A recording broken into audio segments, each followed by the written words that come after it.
Welcome to the last week of August, the week of August 25th. Our high quality workout this week are hill circuits, and we use a 2 kilometer hill circuit. We'll talk about why 2 kilometers here shortly.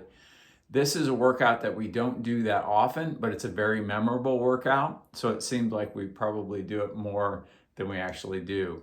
The reason we do it, the reason that it's such a versatile workout is because it works stamina, economy, and speed. Stamina, meaning the ability to maintain a pace. Economy is that work that you do above threshold, and that's really what drives up your capacity. And then also speed, the neuromuscular conditioning.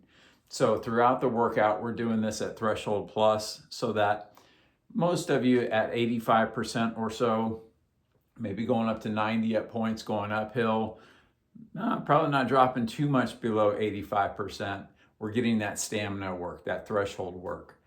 We're getting the economy work because not too long into a hill, especially if you've found some good hills, you're going over threshold. You'd really have to slow down not to if you're coming into that hill at threshold.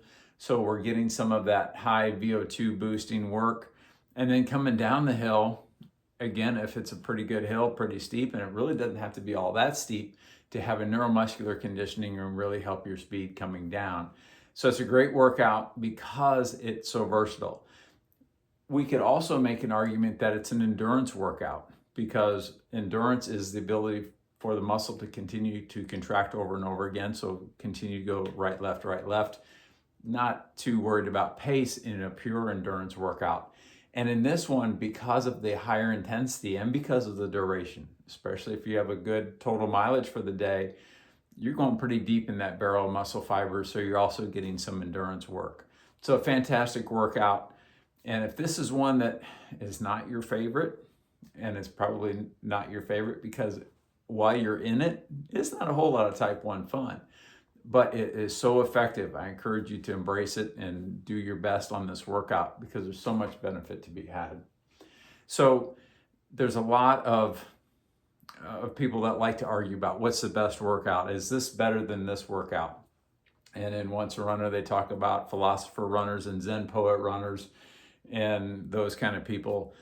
That book was written before we had TikTok influencers and Instagram influencers that like to have these conversations. The best workouts, you don't have to listen to me or anyone else. You know it when you're doing it.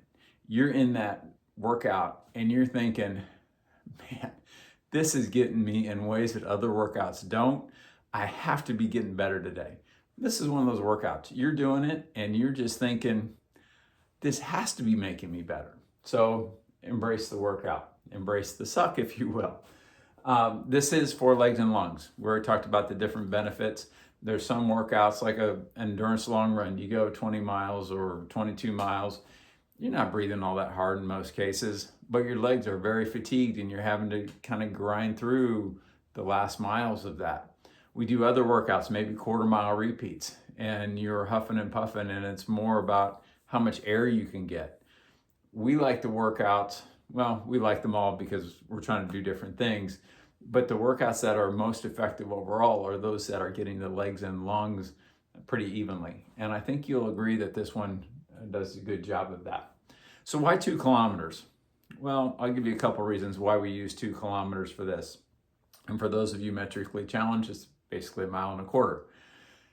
We use it because the hill circuit that we use, the figure 8 that we use, is 2 kilometers. But also it's a good distance because it's about as long as we can go and maintain this kind of intensity, especially when we're throwing hills in there. If we stretch this to 1.5 miles, 2 miles, to do this kind of intensity, it starts to feel a little bit more too much like racing. And then we need longer recovery or we have to back off the intensity. Certainly if we went longer than 2 miles, if we did, and we have this workout and we do it occasionally, we'll do a steady state on the same hill circuit. You just can't maintain the same intensity. You can't go at the same speed. So the benefit is still massive, but it's different. And then if we go shorter, we're not getting some of the stamina benefits that we're going to get from this. So it's that distance kind of in the middle ground, is about as hard as you can go, somewhere around a mile or so, but you don't have to slow down like we're doing a steady state run. So that's why 2 kilometers. Moderate quality this week is threshold speed rotation. And some of you may come off of the hill circuit and feel particularly good and want to overdo this. Don't, because if you have the goal pace run on the weekend, we don't want to overdo this and come into this and try to do a goal pace run and finish and wonder what it was all about and is all lost because my legs didn't feel that good at goal pace. So don't overdo this one. Just fast threshold. So it should be fast but aerobic. So it's 2 minutes, 90 seconds, 60 seconds, 30 seconds with 1 minute recovery jog in between. If you have a great heart rate monitor and it's responsive and you can see once you stop and your breathing comes under control, you can see your heart rate dropping, then you can just go as soon as you go below 70% with your heart rate. If your heart rate's a little slow to respond, as most monitors are, just use a minute. That's fine.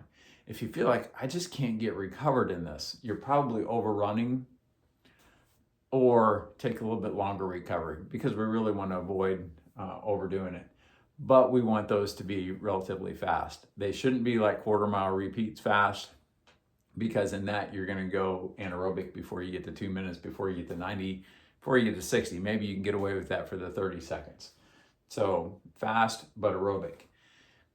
Another thing that maybe some of the influencers don't understand, or if you read books or magazine articles, they'll caution you against trying to accumulate too much work and trying to dial down how much work you're doing. The runner that can do the most work will win. They'll be the most fit. They'll make the most out of the talent that they have. They will beat people that are similar to them in talent. Now, I have an asterisk by that. The reason I have that is the most work wins if it's the right level of work, if you can recover, if you can thrive at that level. And that's what the whole double threshold thing is about, is finding a way to do more work, but the recovery isn't increasing at the same rate. So if you do, and we won't call this double threshold because it's a single workout and you have a recovery day before and a recovery day after, but it is fast aerobic running. And that enables you to look at your week and see how much more time did I spend running fast, and was I able to increase that? So if we're judging a week, there's a number of ways to do that. You can look at the mileage, and mileage does matter. The other thing that you can look at is how much time did I spend running at 5K pace or faster, 5K pace, 10K pace, half marathon pace, marathon pace. You can kind of break it down in those silos. And some weeks you won't have any of some of those. You can also look at percentages of effort. How much time did I spend below 70%? How much time at 75, 80, 85? How much time did I spend over 85%? So the purpose of a workout like this, in addition to getting you some speed and a little bit of threshold work, what we're trying to do with this is increase those categories of speed. How much time did you spend at 5K pace and faster? Because all those should certainly be faster than that. And then also more time at 80, 85%. So a good workout should be fun. I know I say that frequently, but I try not to use workouts that aren't either incredibly effective and type 2 fun, or really type 1 running fun, which is what that should be. Long run and goal pace. So I have this written in a couple of different ways. For those of you running half marathons, take your option, whether you want to do marathon or half marathon, because you might decide that I'm pretty good at the shorter and faster stuff. It's the sustaining a pace that I'm struggling with. So maybe you go marathon, even though you're not going to run a marathon this season. Vice versa, if you feel like I can maintain a moderate pace for a long time, but if I get closer to threshold, I seem to struggle. Okay, maybe marathoners need to drop down to the half marathon goal pace workout.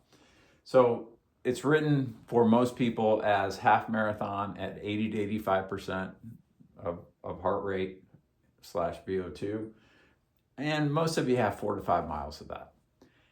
Marathon, it's written as 75 to 80%, and typically somewhere around 8. So 6 to 10 miles in most cases.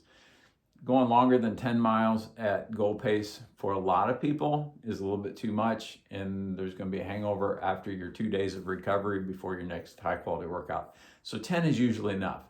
If you get to 10 and feel like you could do more, maybe we need to run faster, even if that is faster than marathon goal pace.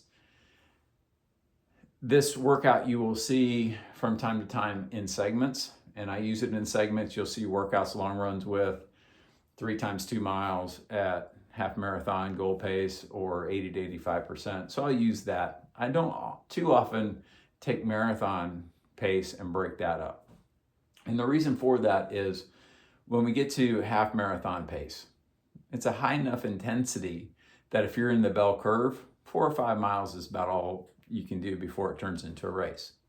And it's not a bad idea to race from time to time, but if you're going to race, let's really race and get a meaningful result from that. So usually 4 to 5 miles is enough. We can break that down and go a little bit more if you want to. Even this week, if you want to do, rather than 4 or 5 miles, if you want to do 2 times 3 miles, that's fine. Go ahead and do that.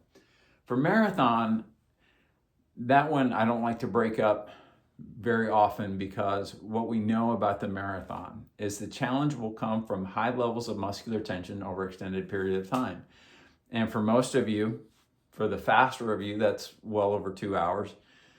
For many of you, it's at least 3 hours. And for a lot of you, it's a lot more than that. So we don't want to be breaking down marathon pace into too small segments, because now we're not really training that sustained muscular tension for long periods of time. So I'd rather do that. Now, if it's a little bit warm or it's not your day or whatever reason, you set out to do 10 and you get 6 into it and it's feeling like it's turning into race day. Okay, now we have a choice to make. Do we stop at 6 marathon goal pace miles? Or do we take a little break, maybe a really slow mile, and then come back and try to do the next 4? I would do 6 and 4 in that case. But if you can do 10, even if it's a little bit slower than goal pace, that's fine. So we're after that sustained high level of muscular tension. Now, I also have this written in Training Peaks as, for example, the marathon, 75 to 80%, or marathon goal pace, whichever is faster. Depends where you are in the bell curve.